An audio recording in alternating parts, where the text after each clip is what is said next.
భారత రాజ్యాంగ నిర్మాత భారతరత్న డాక్టర్ భీమ్రావ్ అంబేద్కర్ 135వ జయంతి వేడుకలను పురస్కరించుకొని నరసరావుపేట నియోజకవర్గంలో పలు కార్యక్రమాలు ఘనంగా నిర్వహించారు. ఈ వేడుకల్లో నరసరావుపేట శాసనసభ్యులు డాక్టర్ చెదల్వాడ అరవిందబాబు ముఖ్య అతిథిగా పాల్గొని బాబాసాహెబ్ విగ్రహాలకు, చిత్రపటాలకు పూలమాలలు వేసి ఘన నివాళులు అర్పించారు. తొలుత టీడీపీ కార్యాలయం, గడియార స్తంభం సెంటర్, కలెక్టరేట్ వేడుకల్లో పాల్గొని నివాళులు అర్పించారు.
ఈరోజు మన రాజ్యాంగ నిర్మాత, ప్రపంచ మేధావి డాక్టర్ బిఆర్ అంబేద్కర్ గారి జయంతిని జిల్లా వ్యాప్తంగా ఘనంగా జరుపుకుంటున్నాము. దీని భాగంగా ఈరోజు కలెక్టరేట్లో ఈ పెద్ద స్థాయిలో మీటింగ్ పెట్టడం జరిగింది. దీంతో పాటు కింద ఫోటో ఎగ్జిబిషన్ కూడా చాలా రేర్ ఫొటోస్ అయినది. 1920s 1905 ఫొటోస్ కూడా అంతా ప్రింట్ తీసి ప్రాపర్గా దళిత్ బహుజన్ రిసోర్స్ సెంటర్ ద్వారా పెట్టడం జరిగింది. వాళ్ళకి అభినందన తెలియజేస్తున్నాను. డాక్టర్ బిఆర్ అంబేద్కర్ గారి జీవితం చూస్తే చాలా కష్టంలో, చాలామంది ఇప్పుడు మాట్లాడారు దాని గురించి. కష్టంగా ఉన్న చైల్డ్హుడ్లో ఇబ్బందులు ఉన్నప్పుడు కూడా దాన్ని ఎంత తొలగించి పైకి రావాలి ఆయన మనలందరికీ నేర్పించారు. మనకి ప్యాషన్ ఉంటే, డిటర్మినేషన్ ఉంటే ఏదైనా సాధించగలుగుతామో నేర్పించారు. మనకి కాన్స్టిట్యూషన్ ఇచ్చారు. ఇప్పుడు మన దేశం, మన డెమోక్రసీ బలంగా ఉంది ఆ కాన్స్టిట్యూషన్ వల్లనే. దాంట్లో అందరు రైట్స్ ఏమున్నాయి, డ్యూటీస్ ఏమున్నాయి, రెస్పాన్సిబిలిటీస్ ఏమున్నాయి, ఎవరు ఎలా పని చేయాలి, ఎవరికి ఎప్పుడు డౌట్ వచ్చినా కూడా ఆ కాన్స్టిట్యూషన్ని రెఫర్ చేస్తాం. అంత బలంగా, ఎంత చదివి ఆ కాన్స్టిట్యూషన్ని డిజైన్ చేశారు. ఆయనకి ఎన్నో డిగ్రీస్. అసలు ఇప్పుడు మన నేటి తరంలో ఒక MBA చేసినాకనే అలసిపోతున్నారు.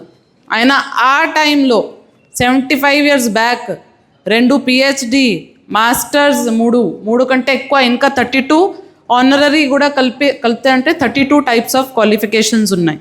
అంత బాగా చదివారు. బయట కూడా వెళ్ళారు. London school of economics, Columbia university అంతా తిరిగి చూసి మన దేశంలో ఏమేం లోపాలు ఉన్నాయి, సోషల్ ఈక్వాలిటీ కోసం జీవితం మొత్తం పోరాడారు. తప్పకుండా ఆయన గురించి మనం అందరూ చదవాలి, చూసుకోవాలి. ఆయన ఒక ఇన్స్పిరేషన్. భారతరత్న, ప్రపంచ మేధావి డాక్టర్ బిఆర్ అంబేద్కర్ గారి 130వ జయంతి ఉత్సవానికి ఈ వేదిక మీద ఉన్నటువంటి వివిధ హోదాల్లో ఉన్నటువంటి డైరెక్టర్లకి, చైర్మన్లకి, అదేవిధంగా దళిత నాయకులకి, మేధావులకి నా నమస్కారాలు తెలియపరచుకుంటూ, అంబేద్కర్ గారి గురించి చెప్పాలంటే ఎన్ని రోజులైనా సరిపోదు. నాకన్నా ముందు మేధావులు చాలామంది అంబేద్కర్ గారి గురించి చాలా గొప్పగా చెప్పారు. ఎవరు చెప్పినా నేనైతే ఒకటే చెప్తా ఉంటాను, ఇక్కడ విద్యార్థులు చాలామంది ఉన్నారు. ఆ రోజుల్లో అంబేద్కర్ గారు చదువుకోవాలంటే కనీస వసతులు కూడా లేని సందర్భంలో నుంచి ఈరోజు మనం జయంతి చేసుకునేటువంటి పరిస్థితి దాకా రాగలిగామంటే ఆయన ఏ విధంగా కష్టపడ్డాడో ఒకసారి మనందరూ నెమరు వేసుకోవాలి. 2 విషయాలు అంబేద్కర్ గారి గురించి మాట్లాడుకోవాల్సి వచ్చినప్పుడు నాకు 2 విషయాలు గుర్తు వస్తూ ఉంటాయి. మొదటిది అందరూ చెప్పిందే, చాలా కష్టాలు పడ్డారు ఆయన చదువుకునే సమయంలో, చాలా ఇబ్బందులు ఎదుర్కొన్నారు. ఇవన్నీ అందరికీ తెలిసిందే. ఇప్పుడు కూడా చాలామంది చదువుకునే వయసులో ఇబ్బందులు పడతారు. దాని తర్వాత కొద్దిగా ఉద్యోగం చేయాల్సి వచ్చినప్పుడు వాళ్ళు ఇబ్బందులు ఉంటాయి. ఇంకా ఇబ్బందులు లేకుండా అంటూ ఎవరికి ఉండదు. కానీ అంబేద్కర్ గారి నుంచి మనం అందరం కూడా గట్టిగా తీసుకోవాల్సింది ఏమిటి అంటే, ఇబ్బందులు ఎదురైనప్పుడు 2 విధాలుగా మనం అందరం కూడా రియాక్ట్ అవ్వచ్చు. ఒకటి, ఎక్కువ మంది రియాక్ట్ అయ్యేది. మొదటిది ఏమిటి అంటే, ఇబ్బంది వచ్చినప్పుడు ఆ ఇబ్బందిని గురి చేసిన వారి మీద విపరీతమైన కోపం పెంచుకోవటం. వారిపైన ఎవరైతే ఇబ్బంది వ్యక్తి గురి చేసినా, వ్యవస్థ గురి చేసినా, వాటిపైన, వ్యక్తిపైన, వ్యవస్థ పైన విపరీతమైన కోపం పెంచుకోవటం, ఆ కోపంలోనే మనం దహించుకోవటం అనేది చాలా ఎక్కువ మంది చేస్తూ ఉంటారు. కానీ అంబేద్కర్ గారి గురించి తెలుసుకోవాల్సింది ఏమిటి అంటే, ఆయన ఆ ఇబ్బందులు వచ్చినప్పుడు, అన్ని కష్టాలు ఎదుర్కొన్నప్పుడు, కనీసం తాగటానికి నీరు కూడా ఇవ్వని పరిస్థితి ఉన్నప్పుడు, వాటిపైన, ఆ పరిస్థితులపైన కానీ, ఆ వ్యవస్థలపైన కానీ కోపం కంటే కూడా ఆయన ఆలోచించింది ఈ వ్యవస్థను ఎలా మార్చాలి అనేది ఆయన ఆలోచించింది. అది ఇక్కడ ఉన్న పెద్దలందరూ కూడా దయచేసి మనందరం కూడా, అది మీరైనా మేమైనా అందరం కూడా, మాకు కూడా పొలిటికల్గా ఉన్నప్పుడు మాకు వస్తాయి ఇబ్బందులు, వస్తాయి ఎంబారస్మెంట్స్ వస్తాయి. కానీ వ్యక్తిగతంగా వారి మీద పోయి చేస్తే అది మనం వచ్చిన అవకాశాన్ని సద్వినియోగం చేసుకున్న వాళ్ళం కాదు. నేనైనా, మీరైనా, ఎవరైనా. సమాజంలో ఉన్న లోటుపాట్లు అందరికీ తెలుసు. కానీ ఇవాళ చాలా గ్రామాల్లో కానీ, పల్లెల్లో కానీ పిల్లలు బాగా చదువుకుంటున్నారు. పల్లెలన్నీ కూడా చక్కటి వాతావరణంలో మంచి ఇళ్ళు కట్టుకున్నారు. పిల్లలు బాగా చదువుకొని ఇవాళ డాక్టర్లు, ఇంజనీర్లు, రాజకీయ నాయకులు అయ్యారు. సామాజిక పరంగా, ఆర్థిక పరంగా ఇబ్బంది లేకుండా అందరూ కూడా ముందుకెళ్తున్నారు. అయినా కానీ ఇంకా ఆర్థిక పరమైన ఇబ్బందులు చాలా ఉన్నాయి. ఈ సమాజంలో అందరూ కూడా ఆర్థిక పరంగా ఎదగాలి. ఇదే దిశగా ప్రయాణం చేస్తున్న మన ప్రీతమ నేత నారా చంద్రబాబు నాయుడు గారు, డిప్యూటీ సీఎంగా పవన్ కళ్యాణ్ గారు చాలామందికి ఆర్థికంగా సహాయం చేయడానికి ముద్రా లోన్స్ అని దాదాపు కొన్ని వేల మందికి కూడా మన ముద్రా లోన్స్ రిలీజ్ చేయడం జరిగింది. ఇది ఒక పెద్ద కార్యక్రమాన్ని కూడా మనం చేయడం జరిగింది.